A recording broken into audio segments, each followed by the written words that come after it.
So basically, what we're doing here, what this is and what it's all about,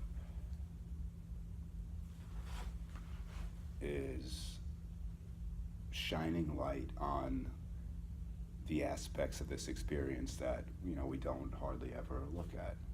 It's things that are like we're all having an experience, right, of life, and it is what it is. Like we don't like so many things are unquestioned because it's a given. Like we'll question like bigger things that stand out, like if this is building across the street got blown up, why did that happen? Who did that? What was their motives? Blah blah blah.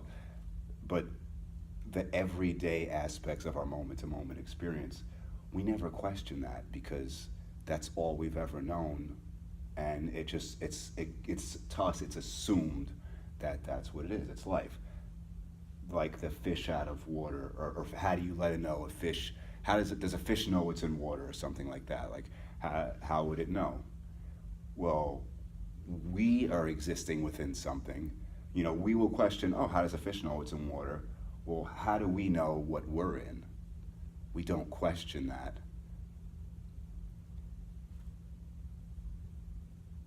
There are some very like key places where things show up that can start to be like breadcrumbs to follow the trail to the fish acknowledging that it's in water, or even at least questioning the possibility that it's in water. I think that's what a lot of this is about, because the stuff I'm pointing at towards like we don't question it. If things have gone on unquestioned for so long, then like one of the first steps is to even be curious enough to see if the possibility of being in water as if we were the fish. If that does that relate? Did you translate? Yeah. So we're having this experience. Largely, this is a sensory experience. All of everything that we do and we know, see, hear, taste, touch, smell, and in that there's thoughts and emotions going on. So that experience is happening, or it appears that way at least.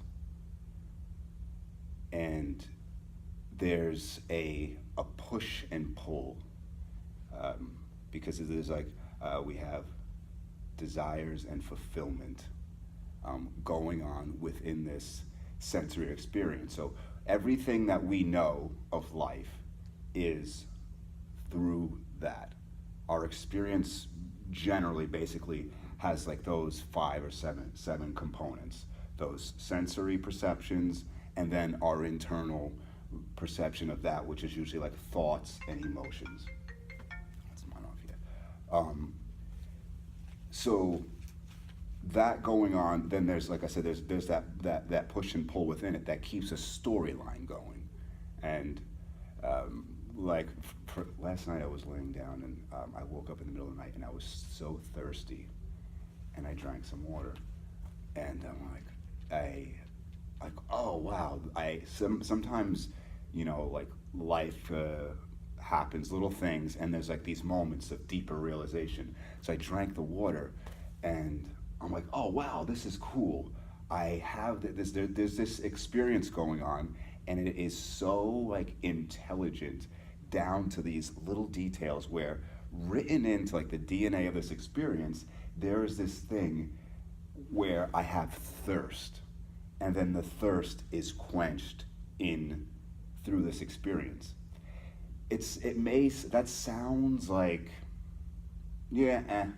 but to see that like more deeply, like, oh, there's this desire, and then there's a fulfillment, and the life kind of moves that way. Like that keeps the story going on. We have like desires and we move towards them, and whether they're fulfilled in the way we want or not, we still move around in that way. And sometimes that could be you move towards something you want, you don't get it, there could be disappointment, but there's still that movement, and this thing is set up like that. So that's happening generally, like all the time. We're in that experience. That's not it, but that's happening.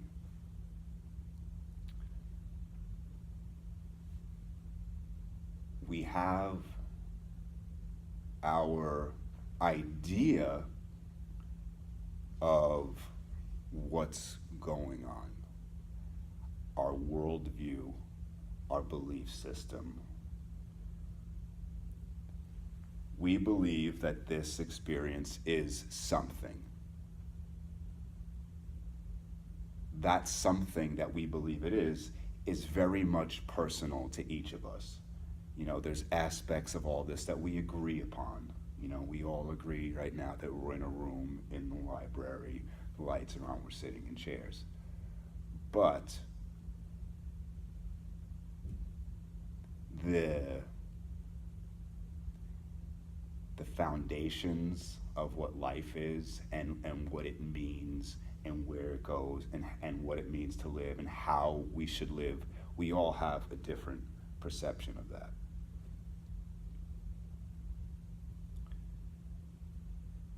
What if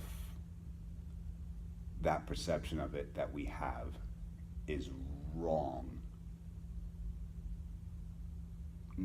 Not that it's not correct relatively, but that there's something about our perception where we were off. Like there's a mistake in the perception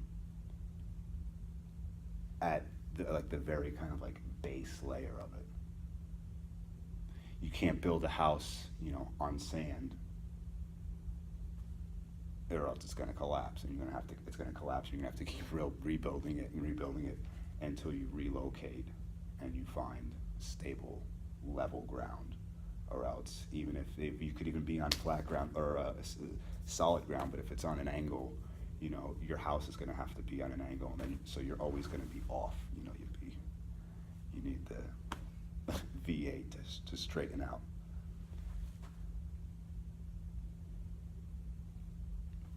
Here's this story that this is a made-up story. So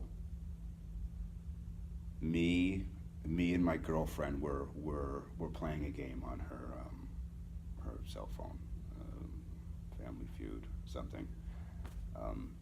She goes to the bathroom and I'm still playing the game, and she gets a text, and it's from Joe, and it says, "Oh, I had a great time yesterday. That massage was awesome. Next time Brett leaves, call me and I'll come over. Like, I want to do that again." So I see that, and you can imagine the impact that has when I read that message, right? You know, so she starts coming back, and I close the thing, and I kind of just pretend nothing's going on and do my thing. On the outside, I'm kind of keeping it together. It seems normal, but on the inside, obviously, there's a lot going on. So, a couple days go by. I'm, all day I can't sleep. I'm not eating well. I'm thinking of all these things, and my plans and my ideas. All this stuff's getting crushed and reformed, and I'm kind of snooping and spying, trying to find other little things to, show me what's going on, what she's doing, blah blah blah. So, say 2-3 days go by, I come home, and there's a surprise party for me. My birthday was like the next week, but she threw an early surprise party.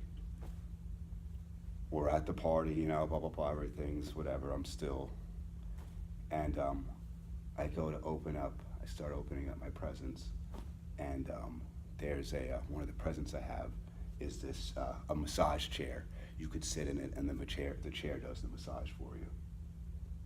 Her friend Joanne comes up to me and says, "Oh my God, I love that chair. When you were at work, I would come over and try it out. It felt so great. It was like helping with my back. That's awesome. I'm happy for you that you got this. I'm gonna be over here all the time using your massage chair." So Joe, who I thought was Joe, or Joanne, who I thought was Joe, getting the massages, I formulated this idea based on what I believed to be true from what I saw, and it turned my experience from something of baseline or potential happiness or whatever down to whatever that would bring: insecurity, anger, upset, sadness, blah, blah, blah. And I lived those days under the premise that that was true, and my experience had turned from something pleasurable to something horrible.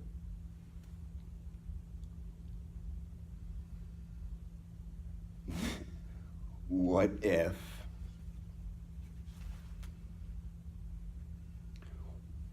if there's a fundamental piece of this that is likened to that? And I'm not saying that, there's something going on that causes us to live a life of, to that extreme, like what I expressed there, but just how to see how a mistake in perception can totally throw off our experience of life, which is what we have and what we do. All we're doing here, it's experience. That's it. Like there's nothing. Like if we asked, I'm gonna ask, what do any of us know to be true 100%?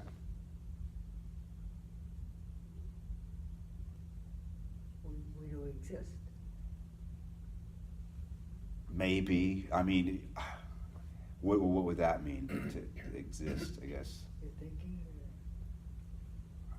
I could follow that, but I think that could be like, because that would mean that there was such a thing as existence and non-existence. If we say we exist, there would have to be that existence and non-existence, and we don't know non-existence, so I don't think that we could 100% stand behind that we exist.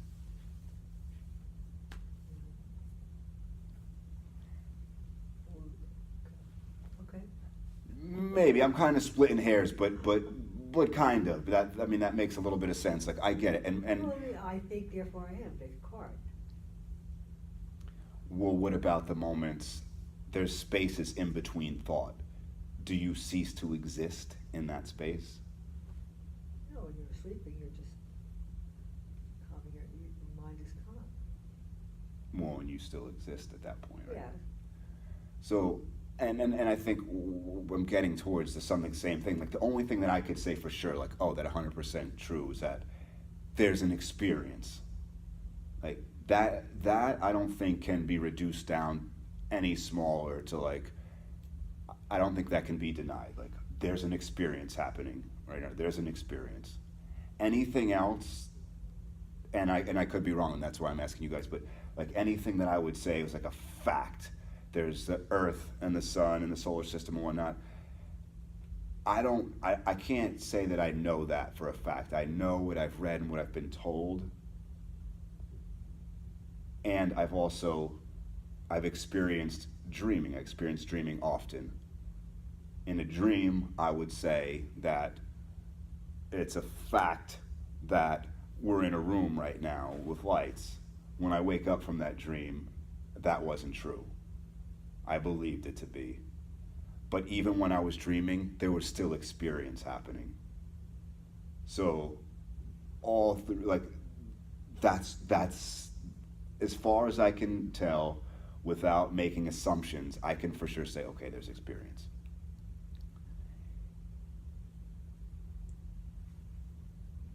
They say that seeing is believing. But it seems more like believing is seeing. The way and what we believe is how we interpret this experience that is here. This experience, this neutral experience. Like this is a neutral thing, but we're placing the meaning upon this.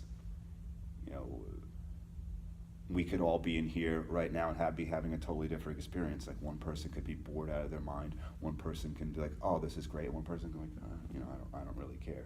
We're all sharing the same space, but the flavor of it is determined, you know, more personally.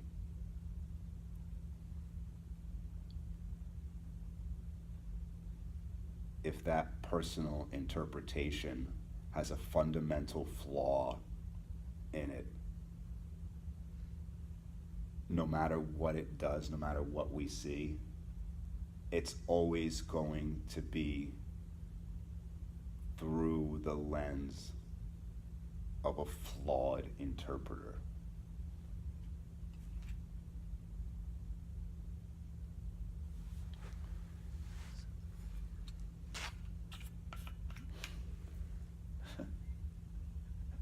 You know what I'm thinking when I'm doing that. The place. Yep.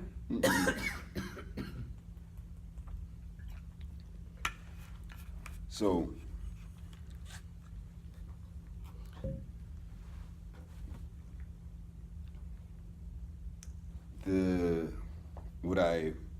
that's an overview. So that's what we're doing here, attempting to shine light on that, so that it can be seen firsthand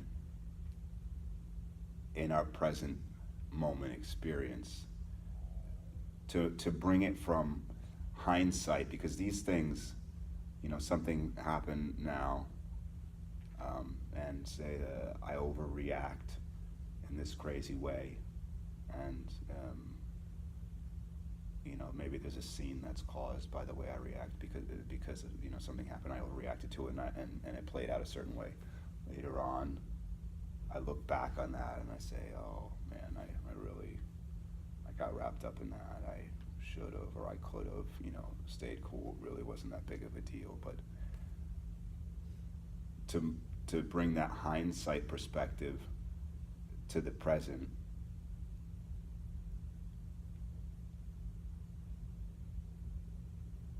seeing this present moment like more clearly, because like if from the point of hindsight, we are in a constant state of immaturity, because hindsight always has like the more answer to what happened previously, but hindsight would be something that would exist in a potential future, which would mean that we always were acting and reacting in the present from a place of immaturity or lack of understanding. And then from a future point of view, we can look back and see, oh, you know, that's why I say hindsight is 20/20. The clarity can come from a different space.